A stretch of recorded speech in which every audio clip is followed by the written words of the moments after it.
Para você que já chegou aí, nós vamos esperar um pouquinho, uns 2 minutinhos. Daí nós iniciaremos com uma prece e logo depois faremos a nossa exposição. Eventualmente, quem tiver alguma pergunta também pode postar a pergunta. Se for oportuno e couber, nós procuraríamos responder também na medida das nossas possibilidades.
Muito bem. Nós vamos iniciar, portanto, conforme o combinado, dando os 2 minutinhos de tolerância. Vamos orar, procurando primeiro agradecer aos bons espíritos que secundam a administração do Cefec, sobretudo nesse período peculiar que vivemos. Pedimos para que amparem a comunidade do Cefec, seus trabalhadores, dirigentes, de modo que mantenham sempre o bom ânimo, a perseverança em face dos graves desafios de que se reveste a atividade espírita, notadamente em dias de miséria, em dias de loucura, em dias de perda do sentido existencial e predomínio do pensamento materialista. Fundamental que nós espíritas nos reconheçamos como devedores da sociedade, à medida em que dispomos do conhecimento do Espiritismo, compreendemos que a vida prossegue para além das fronteiras da morte e é fundamental que este conhecimento se converta numa ação diferenciada no meio em que estamos posicionados. A hora pede amparo, a hora pede acolhimento, empatia e socorro a todos aqueles que necessitam do acolhimento, do amparo, da empatia e do socorro. Que possamos nos manter fiéis ao pensamento do Cristo e honrar a oportunidade que temos nessa encarnação de servi-lo, de servir ao bem comum. Portanto, a nossa prece é de gratidão e também de pedido, para que os trabalhadores do Cefec se mantenham sempre firmes na tarefa. Muito obrigado. Então, amigas e amigos do Cefec, da Comunidade Espírita de Piraquara, e todos aqueles que são simpáticos a essa instituição, da qual nós nos consideramos também devedores. Devedor em particular, porque sempre fui recebido com muita distinção, com muito carinho, há vários anos de relacionamento e de interação que temos com esta casa.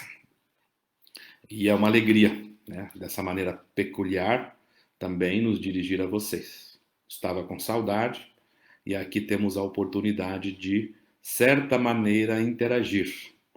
Eu deixo a possibilidade de, se assim desejarem, formular pergunta. Eventualmente nós conseguimos interagir minimamente. Eu estou com um outro equipamento aberto e posso até acompanhar, eventualmente, uma questão ou outra que seja ali colocada. Estou vendo os comentários, né, do José, da Juliana, da Jéssica, do Carlos, da Vone, da Nancy, da Ângela. Então, se vocês quiserem perguntar, fiquem totalmente à vontade. E se conseguirmos responder, nós o faremos de acordo com as possibilidades. O tema é um tema amplo. Ele tem sido, como dissemos na breve chamada que fizemos, há uns 20 minutos, pautado nesses últimos 10 ou 12 anos, sob o nome de transição planetária. Nós não vamos encontrar na obra de Allan Kardec o termo transição planetária, mas nós poderemos encontrar no Evangelho segundo o Espiritismo, publicado em 1864, a fascinante tese do Espírito Santo Agostinho, que trata da classificação dos mundos. A Terra, segundo essa classificação, que não é, dirá ele, absoluta, mas ela é, sem dúvida nenhuma, bastante didática e nos permite uma compreensão ampla, sobretudo dos fenômenos que nós vivemos no planeta, né, nesses últimos anos, nessas últimas décadas, mas coloca a Terra como no segundo nível dessa escala dos mundos, né? De mundo primitivo, onde nós veremos mundo de provas e expiações, mundos de regeneração e mundos ditosos. Que mundos ditosos são esses? Aqueles habitados pelos espíritos felizes, que já não sofrem nenhuma influência da matéria. A obra de Allan Kardec não trata desses mundos e nem desses espíritos. Ela está focada em tratar desse processo de, né, transição entre o mundo de provas e expiações, que é onde está, né, situado o nosso planeta. Este mundo se caracteriza pelo predomínio do mal, pelo predomínio do egoísmo, pela defesa dos interesses pessoais em detrimento do bem comum. E essa mudança para o mundo de regeneração. O Espiritismo vem dar, portanto, suporte para essa transformação social. É essa ideia que estará presente, e quando nós pensamos nesse tema da nova era, ocorre àqueles que estudam o pensamento e a obra de Allan Kardec, é o último capítulo do livro A Gênese, que foi publicado em 1868. O fato é que esse tema não está apenas contido nesse capítulo, embora este capítulo seja, né, o que desenvolve esse tema, talvez reunindo e convergindo todas as mensagens e todas as dissertações feitas pelos vários espíritos. Os espíritos que ditaram têm um lugar de fala. São os espíritos da segunda ordem, que administram os destinos do planeta. Tem lugar de fala porque são aqueles espíritos que já passaram por esse processo. Não necessariamente na Terra, alguns na Terra. Isso é importante frisar. A Terra passará e está passando por uma transformação. Isso não significa dizer necessariamente que nós vamos passar por essa transformação, junto com a Terra. Alguns ficarão, outros poderão, por vontade própria, se adiantar desde agora, desde já. Então, é importante aqui a gente já desvincular a noção de que vamos avançar para um mundo melhor junto com o planeta. Ora, aqueles que conseguirem, ok, aqueles que forem rebeldes a essa transformação, que é uma transformação natural, faz parte das leis naturais, né? Aqueles que não conseguirem e forem rebeldes serão convidados a se retirar dessa escola, ocupando outras escolas, outros planetas. São essas informações que estarão contidas nesse capítulo extenso, que é o capítulo 18 de A Gênese. Mas nós fizemos uma varredura na obra de Allan Kardec e encontramos pelo menos 29 mensagens que estão espalhadas. E eu tive aqui a oportunidade de fazer essa busca em O Livro dos Espíritos, no Livro dos Médiuns. Convém salientar que são 22 as obras fundamentais do Espiritismo, mais o catálogo racional para a formação da Biblioteca Espírita, que foi publicado em 1869. Nessas 22 obras está contida a doutrina espírita, inclusive na Revista Espírita.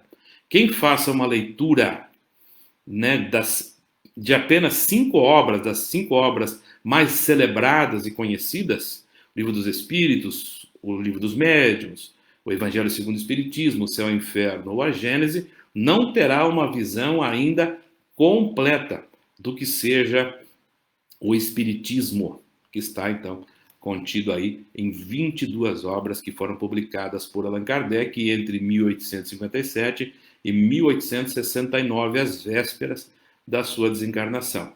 Então, nós vamos encontrar mensagens a respeito desses tempos que são chegados. Eles são anunciados assim, de forma impactante.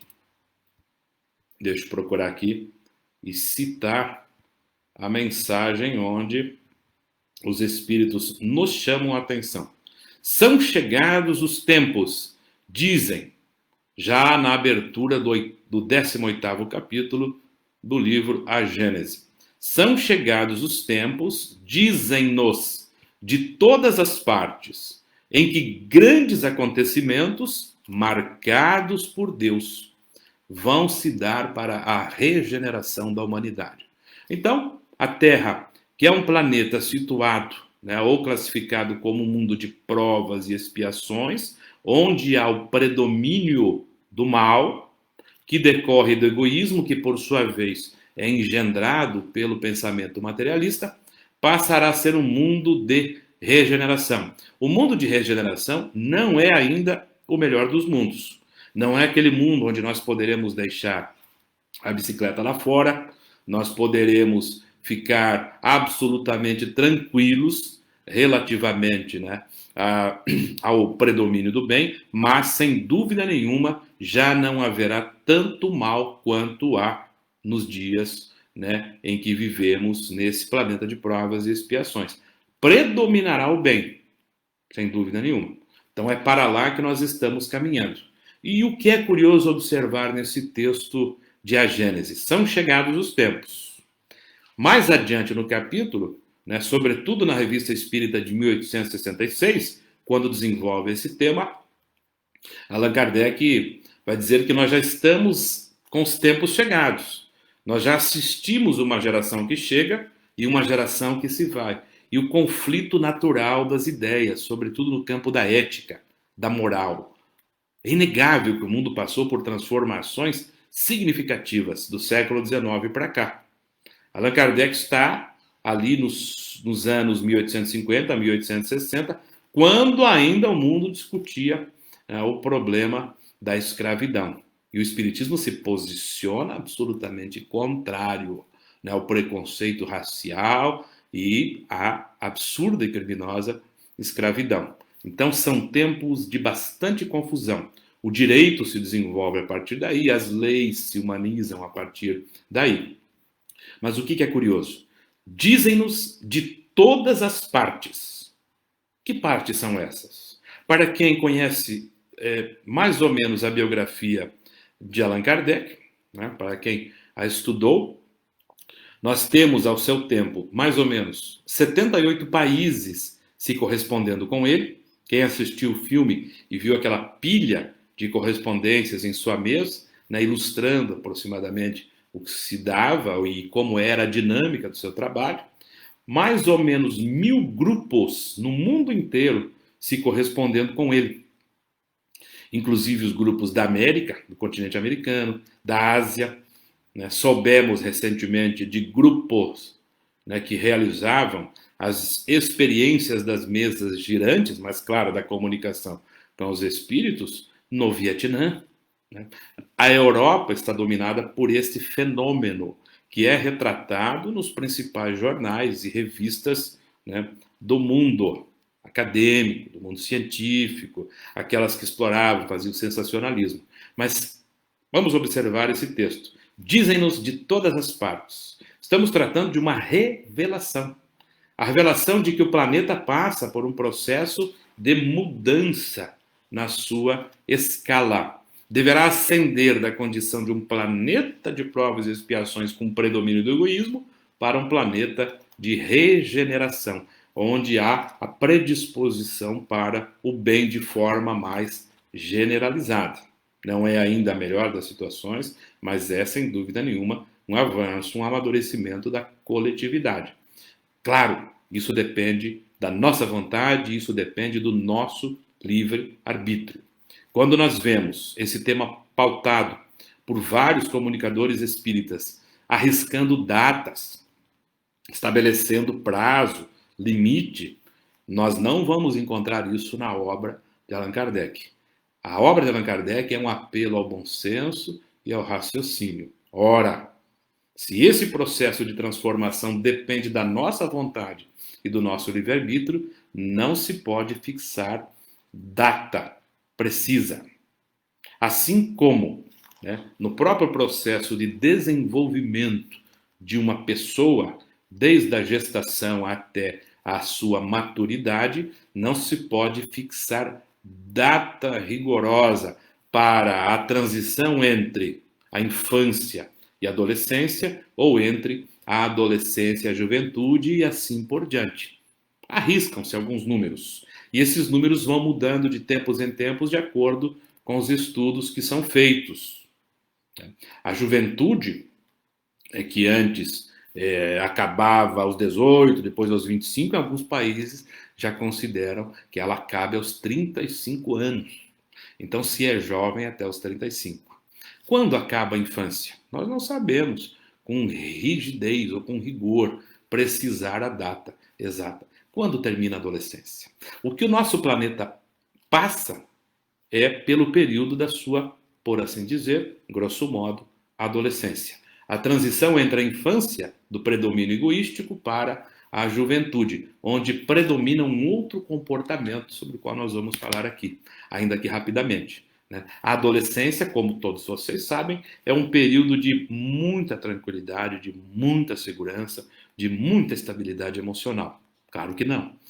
A adolescência é marcada pelas turbulências, pela insegurança, pelos conflitos. O nosso planeta passa pelos seus conflitos de adolescência.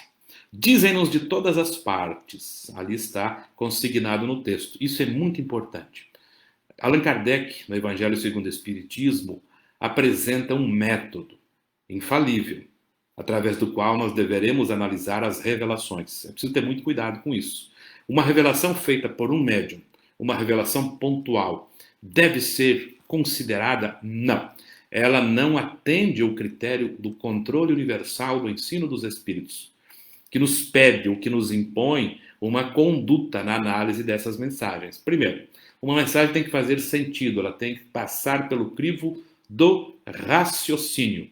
Segundo, as revelações devem ser espontâneas, elas devem ser espontâneas partir dos espíritos, isso é um detalhe curioso, e de várias fontes diferentes, vários médiuns diferentes, lugares diferentes. Então, Allan Kardec recebeu uma enxurrada de mensagens de vários grupos espalhados pelo mundo. Eu tive a curiosidade de varrer através dessa ferramenta extraordinária, né, da tecnologia, que é a Kardecpedia, kardecpedia.com, uma ferramenta idealizada, implantada e disponibilizada gratuitamente para todos nós, né, por Cosme Massi, talvez o mais dedicado e profundo estudioso da obra de Allan Kardec que nós temos. Então, fiz uma varredura e encontrei nas obras de Allan Kardec 29 mensagens que foram ali registradas, fora aquelas que foram desprezadas ou que eram repetitivas. 29. Quando se trata desse tema, normalmente o pesquisador se fixa apenas no livro A Gênese, mas nós encontramos 29 mensagens que tratam do tema São chegados os tempos. E o que é mais curioso, algumas dizem são chegados os tempos disso, outras daquilo, conforme nós vamos ver aqui. Dá até para fazer estatística. Dessas 29 mensagens, o que é que está escrito? São chegados os tempos em que as informações devem ser claras. 5 dessas 29 afirmam que são chegados os tempos das informações claras, do papo reto. Não haverá mais alegoria, não haverá mais figura de linguagem. Agora é papo reto. O Espiritismo, conforme está, por exemplo, na Revista Espírita, quer ser claro para todos e não deixar aos seus futuros seguidores nenhum motivo para discussão de palavras. Por isso, todos os pontos suscetíveis de interpretação serão elucidados sucessivamente. Ainda prosseguindo, Livro dos Espíritos, item 627. Jesus empregava, ao seu tempo, uma linguagem rica em alegorias, parábolas, porque falava de conformidade com os tempos e os lugares. Agora, é necessário que a verdade se torne inteligível para todo o mundo.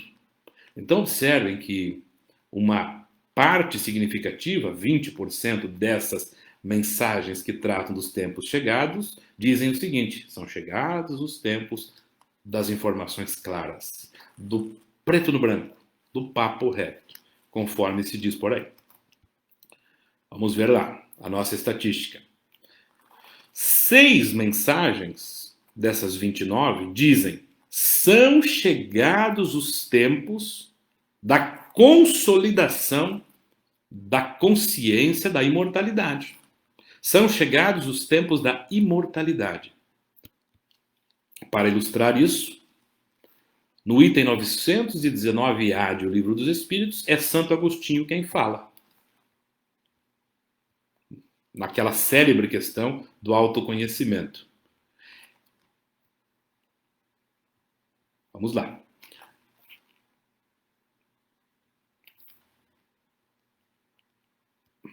Já estou procurando aqui e achei. Ora, é esta exatamente a ideia que estamos encarregados de eliminar do vosso íntimo, a incerteza a respeito do futuro.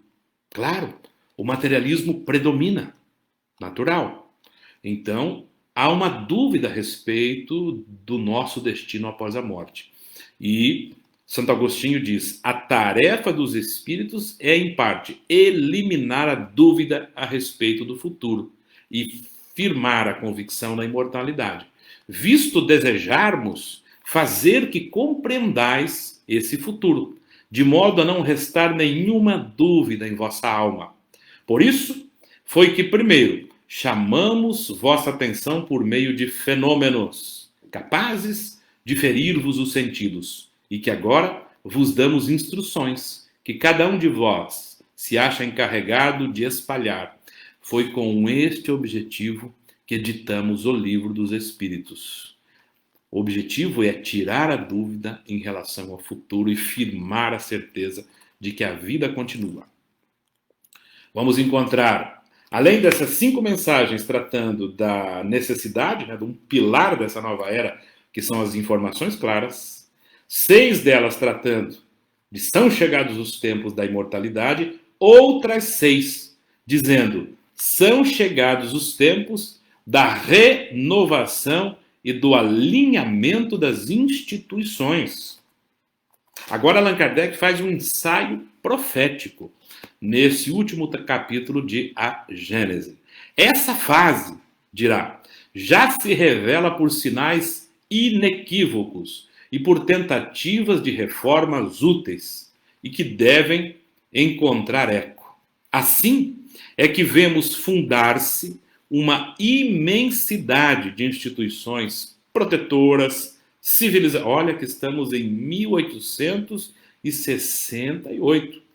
Instituições protetoras, civilizadoras, emancipadoras. Quem foi? Qual doutrina se posicionou a respeito da emancipação da mulher? Enquanto as tradições religiosas discutiam se a mulher tinha alma nos seus concílios, o Espiritismo emancipa. E mais, dirá lá no item 821 que as funções para as quais o espírito que está encarnado na condição feminina exerce são superiores às funções do espírito que está no corpo masculino. Não só iguala, emancipa, como coloca as funções do gênero feminino numa condição superior à do homem. Porque a mulher cabe dar ao próprio homem as primeiras noções de vida na condição, né, de genitora, na condição de mãe. Então, instituições civilizadoras, emancipadoras começam a fundar-se sob o influxo e por iniciativa de homens evidentemente predestinados à obra da regeneração. Vemos as leis penais se apresentando dia a dia impregnadas de sentimentos mais humanos. Enfraquecem-se os preconceitos de raça. Dizer isso hoje é relativamente fácil. Não é uma questão superada integralmente, mas dizer isso em 1868 é muito à frente do tempo. Os povos começam a considerar-se membros de uma grande família. Pela uniformidade e facilidade dos meios em que realizam as suas transações, suprimem as barreiras que os separavam e de todos os pontos do mundo reúnem-se em comícios universais para as justas pacíficas da inteligência. Somente 80 anos depois, aproximadamente, é que nós vamos ver, né, a criação dos órgãos das Nações Unidas, e dos órgãos que permitiam que países se sentassem em torno de uma mesa para discutir o problema da pacificação. Então, Allan Kardec aqui faz um ensaio interessantíssimo, né, mostrando que os tempos que são chegados já se revelam por sinais característicos. O que é que queremos dizer com essa conversa toda? Que não há data fixada e que essa nova era tem alguns pilares que a sustentam. E Allan Kardec apresenta em síntese, nessa varredura que nós fizemos, nas 29 mensagens que tratam dos tempos que são chegados, né, esses pilares. Esses pilares deverão sustentar, né, um edifício, uma laje que se construirá, que vai ser o comportamento predominante dessa nova era. Nós seremos reconhecidos como um mundo regenerado quando adotarmos esse comportamento. Então, sintetizando, quais são os pilares dessa nova era segundo o Espiritismo? O primeiro pilar, informações claras, sem alegorias, de modo que todo mundo possa se apropriar da informação e saber a verdade. Segundo pilar, a imortalidade. A crença na imortalidade da alma, a convicção, a certeza da imortalidade da alma é que poderá sustentar, né, esse novo comportamento, essa nova conduta da nova era. Porque o materialismo, apesar de instrumentalizar a ciência acadêmica, o materialismo, apesar das grandes conquistas que proporcionou a ciência e a própria tecnologia, não é capaz de ir além do que ele já foi. O materialismo está em xeque, o materialismo deve, né, naturalmente ser abolido nessa nova era. A imortalidade é a única condição que nos permite a sustentação de uma ética. O materialismo não nos permite. Nós podemos prejudicar o outro, nós podemos interromper a existência sem consequência nenhuma, de acordo com a perspectiva materialista. Nós podemos corromper, nós podemos nos corromper se não haverá responsabilização, se não haverá consequência, se a vida não continua. Por que nós estamos fazendo esforços para ser felizes e viver em paz? O materialismo não dá condições para que uma ética se sustente a partir daí. A imortalidade, sim. Se nós somos espíritos imortais, e mais, se retornamos ao palco das experiências corporais através da lei da reencarnação, então tudo que nós fazemos tem consequências. O cuidado com o meio ambiente, o cuidado com as pessoas, o cuidado com a ética, e isso precisa entrar na nossa pauta. Nós não podemos e não devemos nos comportar como se comportam aqueles que em nada creem relativamente à continuidade da vida. Isso deve ter um impacto profundo nas instituições, isso deve ter um impacto profundo nas leis. Sim, a crença na imortalidade é um pilar dessa nova era, além das informações claras. E o outro pilar, conforme apresentamos ali anteriormente, é o alinhamento, a renovação e o alinhamento das nossas instituições com esses novos padrões que serão exigidos no mundo regenerado. Qual é, portanto, em resumo, o comportamento que tipificará uma sociedade regenerada, um mundo de regeneração? É a fraternidade. Todos esses pilares existem para sustentar o edifício da fraternidade. E aí surgiu uma dúvida, enquanto eu pesquisava esse tema. Qual é o conceito de fraternidade? Se nós formos ao dicionário, eu quero ver se eu acho aqui, para pesquisar o conceito de fraternidade que está no senso comum, o que é que surge? Basta você bater aí no seu Google, né, o conceito de fraternidade. Fraternidade, de acordo com o senso comum, é laço de parentesco entre irmãos, irmandade, união, afeto de irmão para irmão. Nesse sentido, falar de fraternidade parece fácil, mas nós também fizemos uma varredura na obra de Allan Kardec, nessas 29 obras de Allan Kardec, para tentar entender o conceito de fraternidade que é apresentado por ele, né, nesse último capítulo de A Gênese. É preciso lembrar que a obra de Allan Kardec é uma obra de filosofia da ciência espírita. Portanto, os conceitos ali trabalhados estão encerrados na própria obra. Às vezes, quando nós procuramos definir alguns conceitos através dos dicionários convencionais, nós corremos o risco, né, de não termos o conceito aprofundado. Uma obra de filosofia tem os conceitos trabalhados dentro dela mesma. Experimente conceituar a caridade através de um dicionário. É um conceito incompleto. Experimente estudar a caridade no Espiritismo, conceituada dentro da própria obra de Allan Kardec. É uma riqueza. E hoje tem ferramentas que facilitam, né, esse entendimento, essa compreensão. O que é a fraternidade?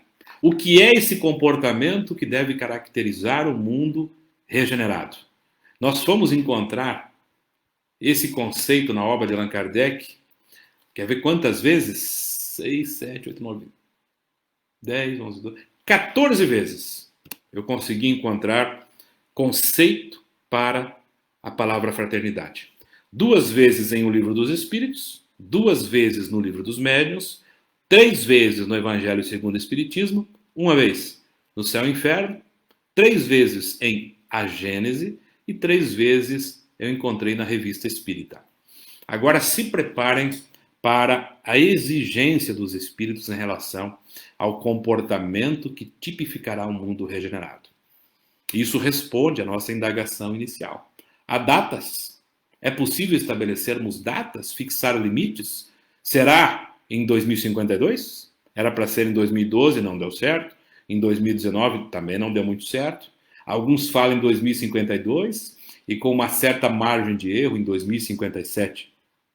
Vejam, amigas e amigos, se é possível estabelecermos data para esse tipo de comportamento que se exige no mundo regenerado e que só poderá ser sustentado por esses pilares que os espíritos apresentam: a imortalidade, as informações claras, a verdade ao alcance de todos e a reforma das instituições que ainda estão baseadas no egoísmo e nos interesses pessoais, no materialismo predominante.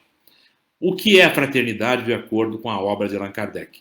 Primeiro conceito: a fraternidade é amar como irmãos, criminosos e desgraçados. O que é que vocês me dizem? É fácil? Amar um criminoso, um desgraçado, como se fosse um nosso irmão? O segundo conceito que eu encontrei é tolerância para com todas as crenças. E isso é fraternidade. Nós só estaremos no mundo regenerado quando adotarmos a fraternidade como o nosso comportamento predominante. Amar como irmãos criminosos, tolerar todas as crenças, não significa concordar, mas tolerar. Quebrar o preconceito e barreiras entre povos. Nesses tempos de ufanismo, de nacionalismos, aqui e ali, de divisões, de guerras, onde um tem em abundância e outro vive à míngua com escassez, essa ideia de quebrar barreiras e considerar que todos fazemos parte de uma mesma família, inclusive argentinos, judeus, brasileiros, estadunidenses, europeus, japoneses, chineses, nesses dias em que as nações se cutucam e se dividem, isso mostra que ainda estamos distantes desse ideal de regeneração. O que mais? Fraternidade é ter um sentimento de família para com toda a humanidade. Fraternidade é amar o vizinho, considerar o vizinho como um irmão. Quem tiver aí um pouquinho de paciência depois e quiser pesquisar na plataforma kardecpedia.com, digite lá fraternidade e essas ideias, essas mensagens vão aparecer para que você possa aprofundar a sua reflexão. Fraternidade é amar o próximo. Fraternidade é a ausência do egoísmo. Fraternidade é viver sem ódio, é viver sem ciúme, sem cobiça, sem inveja, ou seja, sem nenhuma das paixões que causam a nossa desgraça. Fraternidade é desenvolver um sentimento de amor que nos nutre a todos como seres humanos e ter nesse sentimento a fonte da felicidade. Essa ideia está brilhantemente desenvolvida em O Livro dos Espíritos, item 967, quando Allan Kardec interroga os espíritos que administram os destinos do nosso planeta. Em que consiste a felicidade dos bons espíritos? Claro, daqueles que não somos nós ainda. Nós somos espíritos imperfeitos, da terceira ordem da escala espírita. Estamos na luta para chegar à condição de bons espíritos que têm controle sobre as paixões.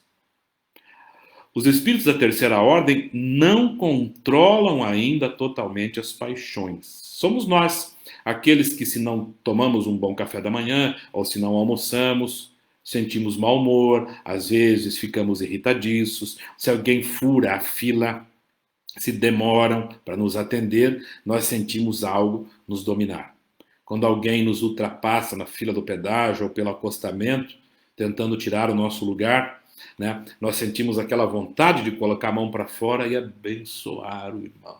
Né? Ainda as paixões nos dominam. Sentimos sim a raiva, o ciúme, a inveja, às vezes controlando o nosso mundo interno.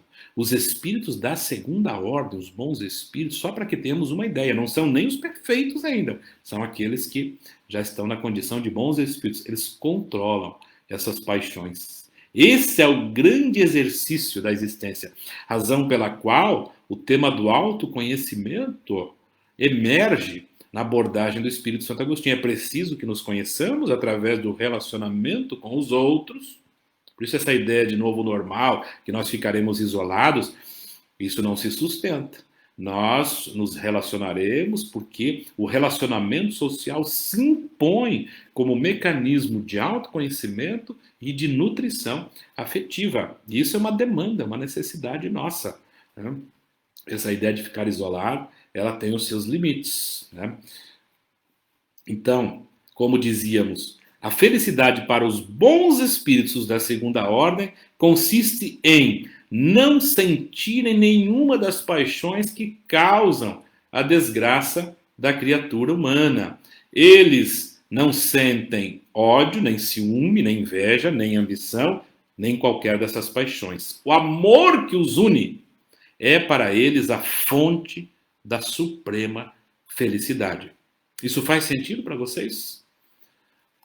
Todo o esforço dos espíritos ao produzirem informações e todo o trabalho monumental de Allan Kardec, que é na busca desse conjunto de informações, esse conjunto indiciário de depoimentos dos espíritos, formar um sistema lógico, consistente, sem contradições.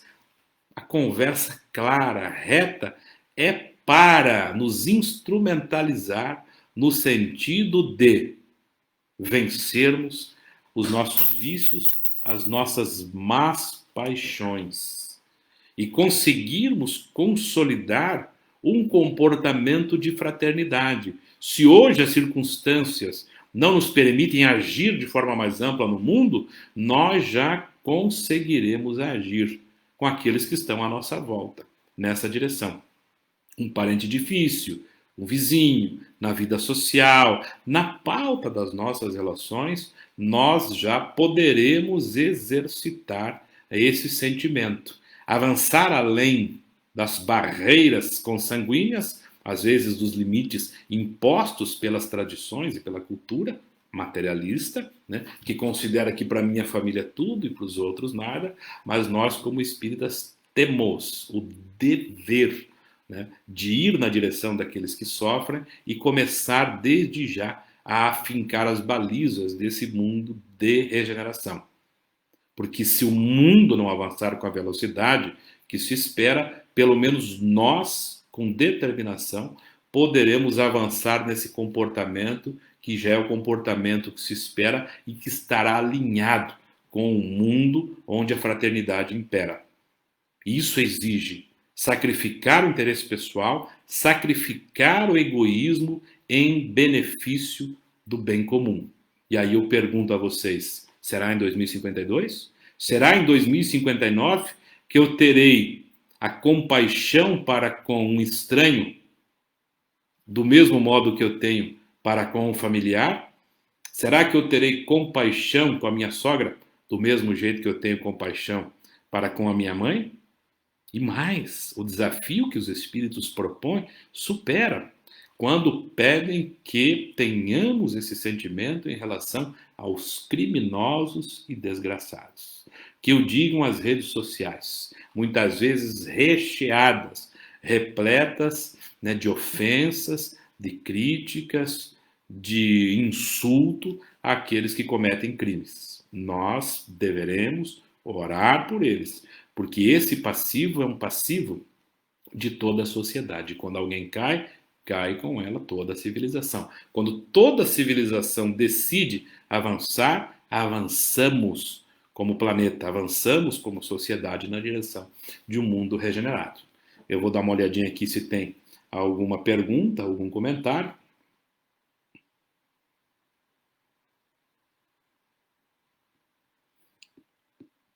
Nenhuma questão, né, colocada pelos amigos. Temos aí a participação do Telmo Flores. Telmo, que alegria que você está conosco.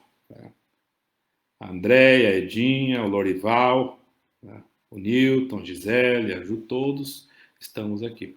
Então, chegamos ao fim dessas nossas breves considerações sobre o mundo de regeneração e como Allan Kardec o faz de maneira brilhante, né? Apresentando essa síntese maravilhosa que está contida no último capítulo de A Gênese, para não deixar dúvidas. Não há datas fixadas, porque esse processo depende da nossa vontade em querer dominar os nossos vícios e implantar um comportamento de fraternidade.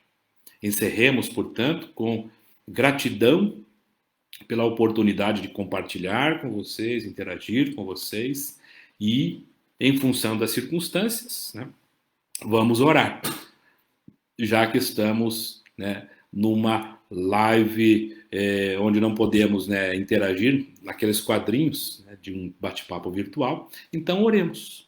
Aproveitemos esse ensejo em que estamos irmanados pelos mesmos propósitos, pelos mesmos pensamentos, tocados pela mensagem do Espiritismo, e oremos por todos aqueles familiares ou não familiares que sofrem nesse momento com a ausência de compreensão, com a ausência de sentido para suas existências.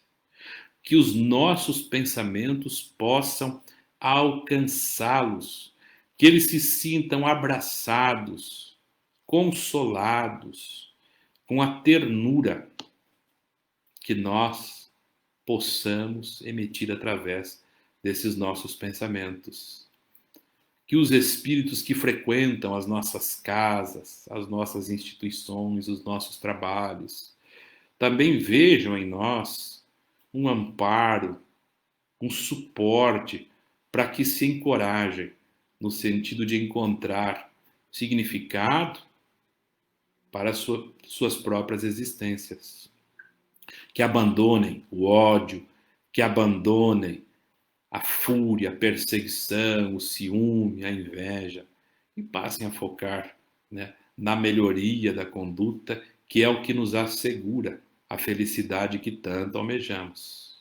A infelicidade decorre do afastamento das leis morais. E as leis morais nos impõem deveres de amar o próximo. E a felicidade por si, em si mesma, é esse alinhamento com as leis morais. Quando cumprimos as leis morais, amando o próximo, buscando a fraternidade, a felicidade surge como consequência natural. Por isso, o nosso agradecimento a Jesus, nessa hora em que encerramos, pela oportunidade do convívio, ainda que virtual, e pedimos a Jesus que fortaleça os amigos e amigas do Cefec. Muito obrigado. Boa noite para vocês, o nosso agradecimento e até uma outra oportunidade.